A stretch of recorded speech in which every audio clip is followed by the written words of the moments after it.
Hi, Peter Drinnen here on behalf of the Bulls Masters and PD Cricket. I'm delighted to be here with Cameron Boyce, who's going to take us through some of the fundamentals of leg spin bowling. Cam, what are the keys to a leg spinner's grip?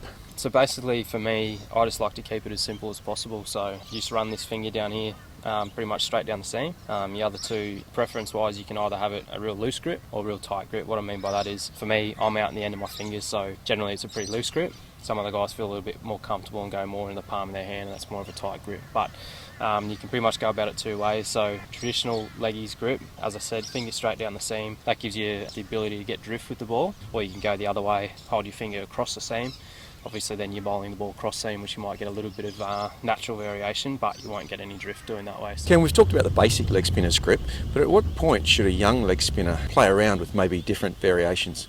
Yeah, I think it's obviously going to be different for different stages that kids are at in terms of their development. For a leggy, I suppose for me, I probably spent a solid 3 years keeping it really simple with the seam, trying to get shape in the ball and make sure I was really consistent before I even tried to do anything else.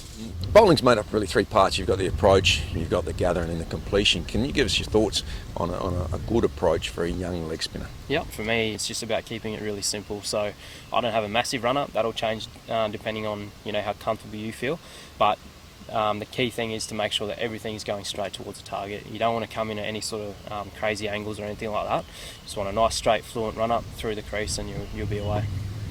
What about the pace? I think it's probably just going to be dependent on how you bowl and how you feel, but yeah, once again for me, I like to think by the time I hit the crease, I've built up to something that I can get a really nice pace out without extracting too much sort of energy, if that makes sense. So yeah, by the time I hit the crease, everything's a build up, and once you're there, it's just worrying about bowling.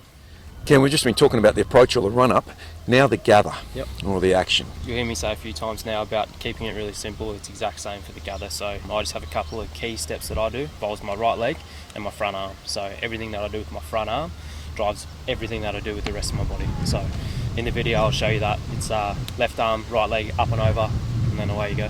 Now the completion. Yep. What's important with the completion? Look, once again, just obviously keeping it really simple. Naturally, once you go through the crease, your body's going to end up in a side-on position. You go from one side to the other. As a spinner, you finish to the side of your body. The most important thing with that is get all your energy through the crease. As soon as you've done that and the ball's delivered, you need to get back into a really powerful position to get that return catch if it comes and become that extra fielder.